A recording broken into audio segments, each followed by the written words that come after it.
เวียกนักเราเริ่มเจ็บเลยบาดนี้เนาะ3 เดือนแล้วไปเบี้ยงแล้วเจ็บแอวมากวดว่ามันเป็นนิ่วอันนี้หมอเนี่ยเป็นหมอนะหมอหักยาเจ้าบ่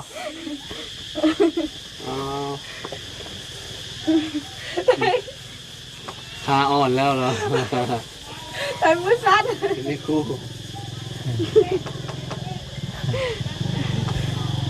เดี๋ยวให้เพิ่น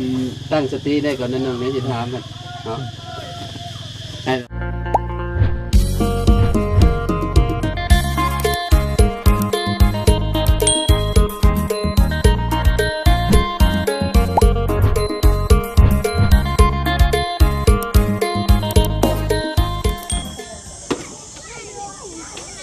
โอ้ยพี่น้องเอ๋ยเนาะเปิดออกมาคิดว่าหมอต้มเป็ดต้มไก่สะดอกอันนี้แม่นหมอมีอย่างดีพี่น้องเอ๋ยหมอน้ำยานั่งบ่หรือว่าหมอยังนี่พี่น้องเอ๋ยหมอยังเนาะหรือว่าหมอยาบ่หรือว่าหมอยังดีพี่น้องเอ๋ยเปิดต้มยังนี่เนาะเอาพี่น้องเอ๋ยเนาะเปิดคลิปเปิดภาพออกมาพี่น้องเอ๋ยเนาะในเวลาช่วงแรงๆพี่น้องเอ๋ยเนาะทางบุญกับได้แวะเวียนเยี่ยมยามแล้วเพิ่นกลับขึ้นมาย้อนสาเหตุใดพี่น้องเอ๋ยเนาะนี่ก็ยังบ่รู้คือกันเนาะทางน้องจันเฮาพี่น้องเอ๋ยเดี๋ยวขอไปทักถามทางน้องเพิ่นก่อนเนาะสบายดีน้องจันกังกบมาแต่ท้องบันไดแล้วนี่ได้ซ้ำ2 มือนี่แล้วฮะมียังหัวสบายดีน้ำโอ้ขอบใจน้ำเย็นพี่น้องเอ๋ยเป็นยังไงคือมาไวแท้ไปจากเดือนแหละ3 เดือนแล้ว3 เดือนแล้วโดยเจ็บแอวก็เลยเมื่อก่อนละเขาว่าเป็นนิ้วไม่กลัวหรอกว่าเป็นนิ้วโดยนิ้วมันคลังนี่ป่ะเนียน3 หน่วยแล้ว3 หน่วยไม่3นี่พวกเรามันจึงเจ็บเนาะช่างเป็นแท้พี่น้องเลยเป็นคือแม่น้องเพิ่นได้เนาะเนาะแม่เจ้าเป็นนิ้วกันเนาะมันเริ่มเจ็บตั้งแต่ตอนใดไปเฮ็ดเวียกนี่นักนี่ป่ะไปเวียกนักเราเริ่มเจ็บเลยบาดนี้เนาะ3 เดือนครับไปเบี้ยงแล้วเจ็บแอวมากวดว่ามันเป็นนิ่วอันนี้หมอเนี่ยเป็นหมอนะหมอหักยาเจ้าบ่ยายังไงมากินใช่ถ้ามาจะใช้กินยานะเอามาจากบ้านน้องไซคนฝากมาให้บ่ไปเอายาในบ้านน้องไซเองนี่บ่ใช่เป็นยังไงเนาะสร้างเป็นแท้เป็นนิ่วนี่ใช่ก็จะเป็นพวกเป็นน้ำกินน้ำเนาะหัวกินน้ำหน่อยแต่ก็กินน้ำมันกินน้ำมันสะอาดแน่น้องก็จะเป็นพรกันตองเลยเจ็บดิตอนนี้ก็ยังเจ็บบ่ยังเจ็บกินปะไหนคาร่ามันกินยังไงผลนี้เนาะหมอคนบอกอยู่ว่าของมาของดองเนาะบ่ได้คาร่าบ่ไอ้FC ว่าฝากมาทางอ้ายเพิ่นว่าฝากมาหาน้องจันกับน้องหัวเด้อว่าถ้าว่ายังไม่เฮ็ดเวียกอยู่ไทยติดต่อมาหาอ้ายเพิ่นว่าจ้ะได้เป็นแบบนี้สิไปได้บ่ซะเนาะฮะไปบ่ได้ดอก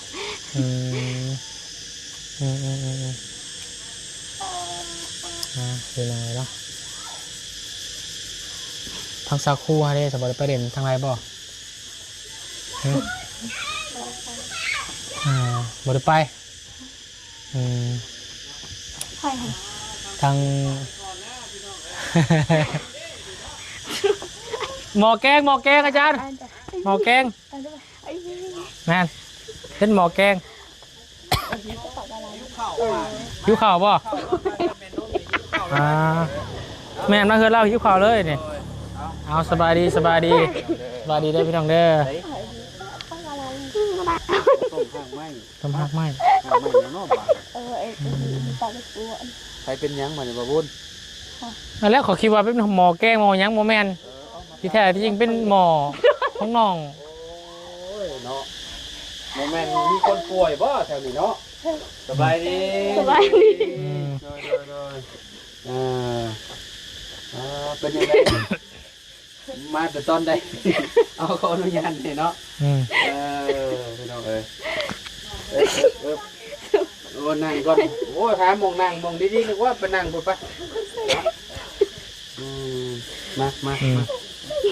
แล้วพี่ก่อนประบุญแต่ประบุญเป็นมือกล้องให้ก่อน เด้อเด้อ มึงจันมาพี่มานั่งหิวข้าวเลยไอ้มาแต่ไกลเลยโอ้ยเนาะเอาเล็กน้อยเล็กอยู่ทั้งเพื่อนเป็นนมแล้วไอ้ยังมีไฟบ่ไฟอยู่นี่ก็ได้เนาะต้มไม่ไฟนี่เนาะ ทำไมเนาะ เอาเจ้าเป็นยังไงล่ะ เป็นเรียว เป็นนิ้วห่วยนิ้วแบบได้นิ้วมาแค่ล้างนี่บ่เป็นมาได้จากเดือนจากปีเลย เดือนแล้วก็ปีนึงก็คือ สบายดีเด้อแม่เด้อสบายดีปีใหม่เด้อโดยอันน้องหัวได้จ้ะหัวห่วยจะเงียบแท้หิวข้าวได้นี่ นึ่งข้าวบ่ เออ มามันก็ เอาไว้ นึ่ง ใน ข้าว ครูมาพี่ในครูมาไว้พรปีใหม่ให้ FC เนี่ยว่านี่เนาะ อืม โอ้ย มาฮอดก็มีแพนอยู่ข้างๆรถเนาะ อืมอ้อนเด้โอ้ถึกอยู่ได้เนาะ อ่า อันนี้บ่แฟนเจ้าอาจารย์ฮะแฟนเจ้าบ่นี่จันอ้าวเออ เพิ่นกำลังมือสงสัยเจ็บนะมีอาการเจ็บนะ แต่ว่ามันอาการมันเป็นแบบน้องแบบว่ามันเวลาเขานั่งรถแล้วมันอันนั้นบ่ มันเจ็บอ่อน พอเจ็บออกห้อนนี่มองนี่บ่ นี่มัน เออแต่ค่อนข้างที่แบบเนาะคะแนนมันใหญ่เพิ่นให้ไปผ่าตัดบ่ไปหาหมอแล้วบ่ อยู่จะหาดา เอาทางในครูก็มีคนโทรตาม ไป แหละ เมื่อวานนี้ไปซองดีกง อยู่ใส่ เพ เนาะ ราะว่าคือคุณมวง มันว่ามันใหญ่เลยบ่แล้วว่าจังได๋ มีไงนะสมิ โอ้ยสำนี่บ่ปานใดสลายได้อยู่พี่น้อยเนาะเฮาต้องมีหญ้าต้นหนึงน่ะคะแนนว่ายามฝน ยาหนวดแมว คือข่อยตอนนั้นน่ะมีผู้ใหญ่ใจดีน่ะอยู่ทางเมืองจันทน์เราแนะนำมาให้ต้มกินตางน้ำประมาณ2มื้อบ่2มื้อก็ประมาณอาทิตย์หนึงน่ะเราบอกมาน่ะเพราะว่าแม่น้องน้ำน่ะตอนนั้นเราแนะนำข่อยมาข่อยไปเอาอยู่เฮือนน้องปูนาน่ะฮะสวัสดีข่อยไปเอาเฮือนอยู่น้องปูนามาให้แม่น้องน้ำต้มกับคุมื้อแล้วเราก็ว่าไข่แน่นะบ่บุญ อ่า เพราะว่าน้ำบ่ตูนก็มีเนาะแม่นบ่ฮู้ว่าอันยาสลายนิ่วเนาะแต่ว่าเป็นพวกหาหมูอันหางยุงหางยานะต้องถามบ่ตูนอีกเทื่อนึงเนาะว่าน้ำบ่ตูนก็น่าสิมีอยู่พี่น้องหรือว่าบ่มีก็ต้องถามกันนั่นแหละแต่ว่าเดี๋ยวมื้อได้บ่ตูนมาแล้วสิถามบ่ตูนพร้อมแล้วโอ้ไก่เป็นยังไงน่ะ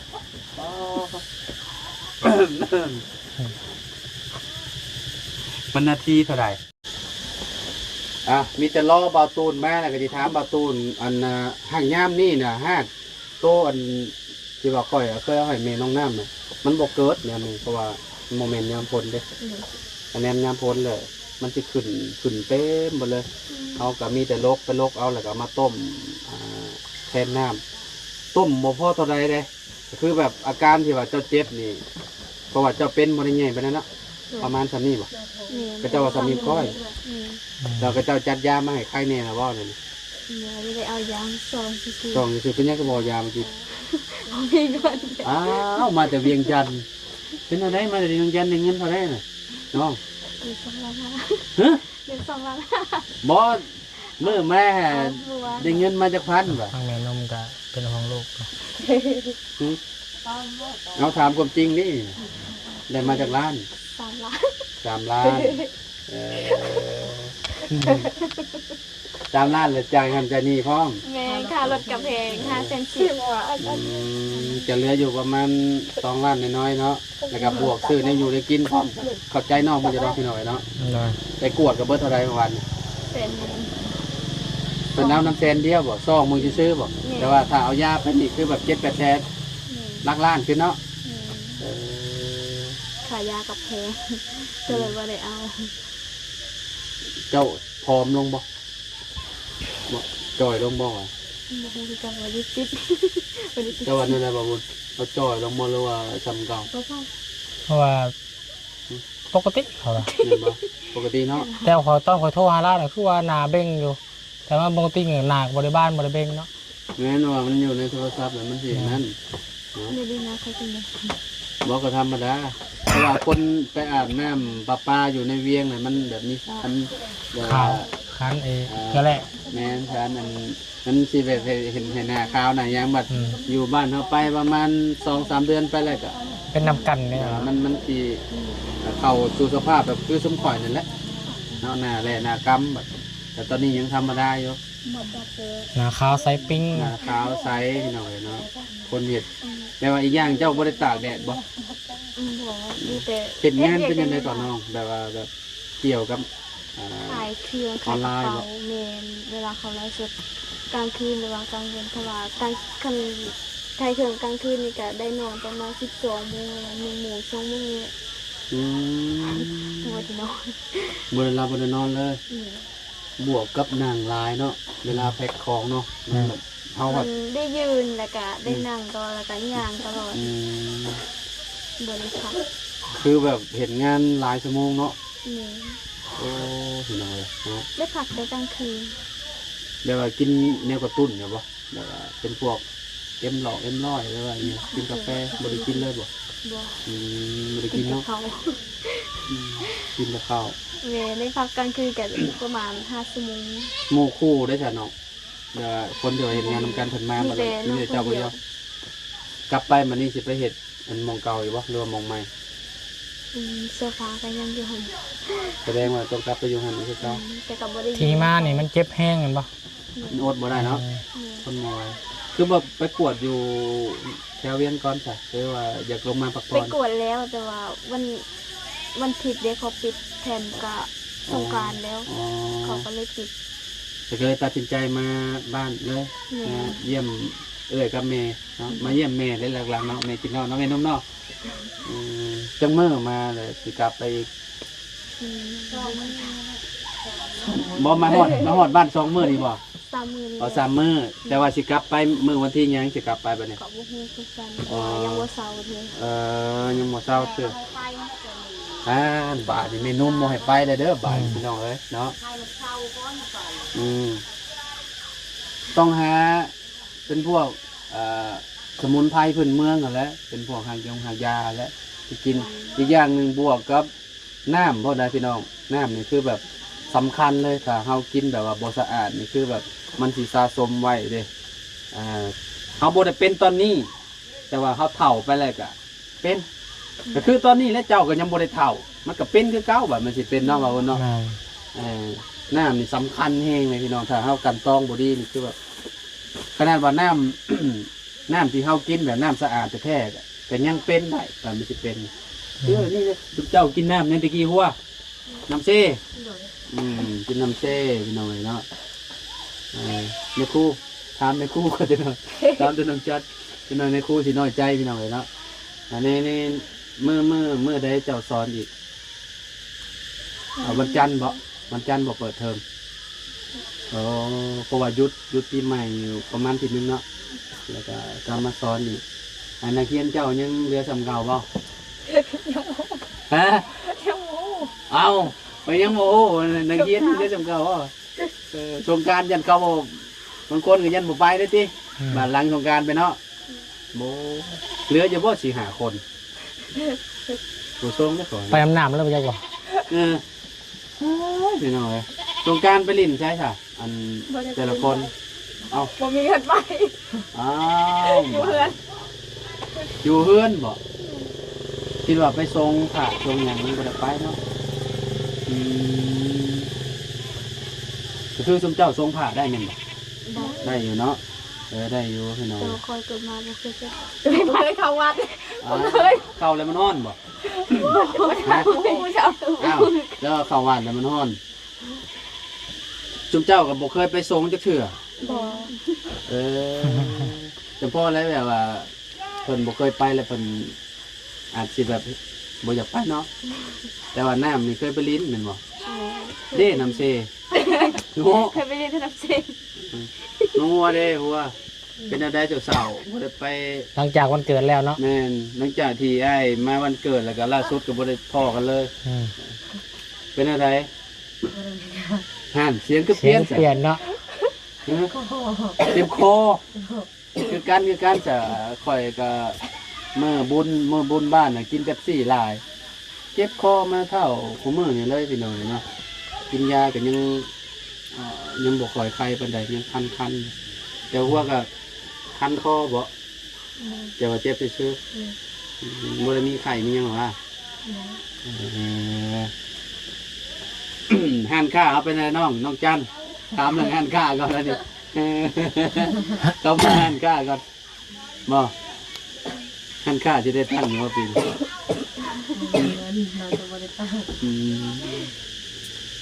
เมื่อยน้ำเนาะเรื่องเงินเรื่องคำนี่แหละพี่น้องเลยอันน้องจันแบบมาเป็นแบบนี้เมนุ่มกับโบอยากให้ไปหาเงินเราอยากให้ป่วยมันหายขาดก้อนพี่น้องเลยเนาะก็เป็นจังได้เนาะ เป็นเดียวเท้าคุ้มกินยาก็สิเศร้าไว้อยู่ นะ ขับออกเลย อืม กินยาล้วงแน่ยาพื้นเมืองแน่ใส่กัน เจ้าก็ไปกวดอีกแล้วเจ้าก็ให้กับเจ้าจัดยาให้เนาะไปหายืมเอาเงินเด้อยืมเอาเงินนำแบบนำพี่น้องก็ได้ไปแล้วก็เป็นกวดแบบผักแน่ก็ให้เป็นจัดยามาให้เนาะบ่าวเนาะ อืม จัดยามาอะไรก็กินยาหลวงแล้วก็ยาพื้นเมืองนำโมเมนต์ว่าเขา เขาบ่มีเงินแล้วเขาบ่อันนั่นแบบมันก็บ่เศร้าเลยเพราะว่ามันตอนนี้มันกำลังน้อยๆนึงเนาะมีอยู่อ๋อมันเป็นลูกเหรอวะ ชามลูก เนาะมันไข่รังเนาะ นิ้ว นิ่วนะมันเป็นแบบลูกๆนะเนาะเป็นก้อนๆเนาะเรียกว่าเป็นพวกเศษทรายเศษหยังเรียกว่าหยังเนี่ยที่ว่ามันเป็นแบบมันรวมตัวกันแล้วมันก็เป็นก้อนกินแข็งเนาะ ต้องใช้ตอนยังน้อยกินได้มักซิดาลายนั่นไงมองเนาะ ในบุชินาก็ใส่ติ่งที่ สติมา โอ้ไปเลยเจ้าโอ้ยเนาะวุ่นพี่น้องหิวข้าวบ้านนี่ คิ้วเข่าด้วยเนาะ หิวข้าวอ่ะ หาต้มมากินนะ เคยกินบ่มีบ่เคยอันหัวเคยบ่อันไม่ครูเด้ มันเผ็ดเนาะ ลองแกะบ่ไม่ครูแกะบ่ว่ามันอันนั้นอาจารย์นี่เพราะว่าอ้ายสิเอาอันอ้ายสิแกะบ่ตัวนี้อ้ายก็บ่เคยกินนะครับ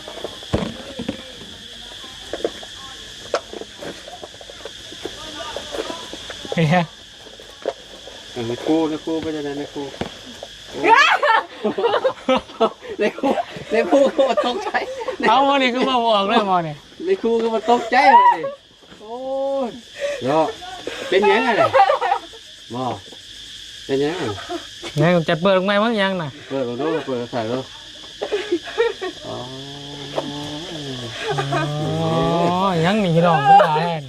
ผมก่อยคือเห็นมียังมาวน เอ้าโอ้ยนี่จะกินแล้วของเจ้าบาดเลย ของก่อยผมมี ของนักคู่กะพี่น้องเลยนี่มัดโขลของจันกันเลย ก่อยผมมียังแล้วลวกให้ก่อยกินที่เก้าสิบจ้ะ นี่นะบอกได้มาเนี่ย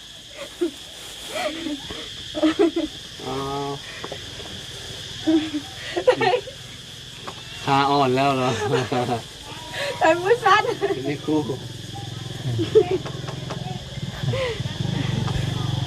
เดี๋ยวให้เพิ่นตั้งสติได้ก่อนนั่นนึงเดี๋ยวจะถามมันเนาะได้แล้ววะได้แล้ว เปิดออกมาครั้งแรกเป็นแบบไรก็คิดอยู่บ่ว่าอ้ายสิให้เจ้าลวกมีให้กินอะไรหื บ่คิด ในใจนะในใจเจ้าเนาะคอยว่าคอยหิวข้าวแล้วคอยสิให้เจ้าลวกให้กินเจ้าก็คิดอยู่บ่ว่าอยู่ในกล่องนี่มันมีอีหยัง บ่คิดเลย มึงคิดเลยคิดว่ามีแต่มีอย่างเดียว แม่น อืมเออฮะน้อง จันมือยังเสร็จอยู่จังเบิ่งมือด้วยกับยังธรรมดาอยู่เนาะ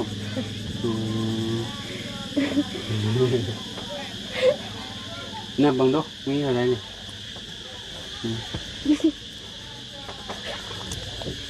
พอหมัดใหญ่ๆนี่เนาะโศกใหญ่บรรทับเล่าดีล้อม ของขวัญปีใหม่ลาว 1 2 3 4 5 6 7ว้า7 ล้านป้ายมันตรงไหนฮะ 10,000 กว่าบาทเนาะ นี่7 ล้าน3 แสน ห้องแห้งกว่าเลย จำ50,000เบาดังๆเหรอโอ้โหโอ้โหนี่เนาะเป็นหน่อยเนาะ ไอ้นมมองในไม่นมนี่มันไงมียังกล่องใหญ่ให้ มีกล่องพิเศษด้วยนี่ นม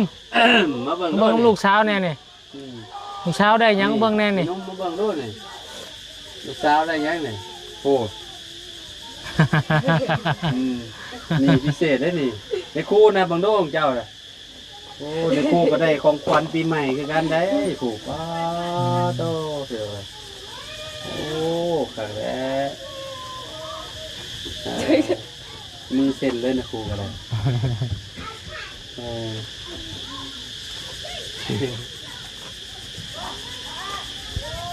หนูว่าได้ของขวัญปีใหม่ไปแล้ว อันช่วงโมเมนต์มันเกิดเนาะ1 ล้านกับ50,000เด้อของเจ้าเด้อในครูเด้อพอดีว่าเพิ่นฝากมาให้ในครู50 ดอลลาร์พี่น้อยเนาะเป็นยังไงหายตื่นเต้นแล้วบ่หายตื่นเต้นแล้วก็มีแต่ฝากน้องจันขอบคุณยายจันนี่เด้อผู้ส่งมากับยายจันได้ยินบ่น้องจันผู้ส่งมากับยายจันคือกันเนาะฝากให้น้องจัน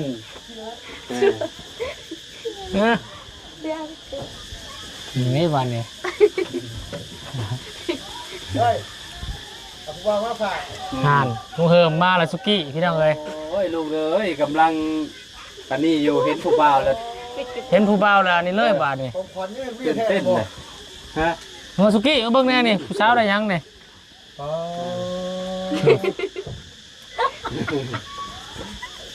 ลุงหัวก็เห็นผู้บ่าวแล้วโอ้ยเอาสบายดีเด้อลูกสบายดีสบายดีสบายดีฮักฮอดฮักฮอดเราบ่ลาเห็นเลยเราเนี่ยสายตาเขาบุคาดบาด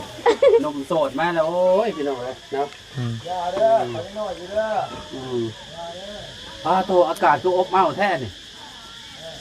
ก็ได้เวลาแล้วแหละบาดนี้เนาะจะมีแต่ฝากน้องจันขอบคุณทางยายจันอยู่ทางต่างประเทศนี่เด้อเนาะพร้อมด้วยครอบครัวหมดเลยเนาะให้น้องจันอวยพรอวยไส้เป็นเน่เนาะเป็นฝากจันคือกันทำเนาะคือยายจันเนาะเอาเว้าในคลิปมันละเนาะแม่ก็ได้ แมนห้องเมจันนั่นแหละโดยอ้าวโอเคพร้อมกันให้คู่ก่อนก็ได้ให้คู่ไอ้มานิวงก่อนก็ได้เนาะตั้งใจเนาะเอาทั้งน้องจันมีอยู่เนาะเอาน้องจันเอาให้น้องจันก่อนก็ได้เนาะขอบคุณทางเมจันมาแน่เนาะ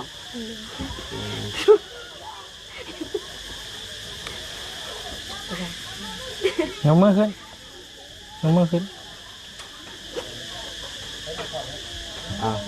บอกเลยฮะเอาหายไปโดนเลยผมเป็นว่าวบ่โอ้ยน้องหัวพาน้องว่าวเนี่ยจ้ะพาน้องจันว่าวเนี่ยเนาะขอบใจทั้งแม่ละลายที่มองเงินมาให้ลูกขอให้แม่สุขภาพแข็งแรงดีมีแรงเด้อสุขสันต์วันปีใหม่ขอให้แม่ปรารถนาสิ่งใดไปได้สิ่งนั้นขอให้สาธุเป็นอะไรตื่นเต้นบ่เอาทางครูมณีวงศ์เนี่ยเนาะ ขอบคุณทั้งเมกันพันเด้อเนาะ ใจแม่เวลาเดินฝากเงินมาให้ลูกปีใหม่มีคอให้แม่สุขภาพแข็งแรงบ่เจ็บความเจ็บอย่าให้ได้ความไข้อย่าให้มี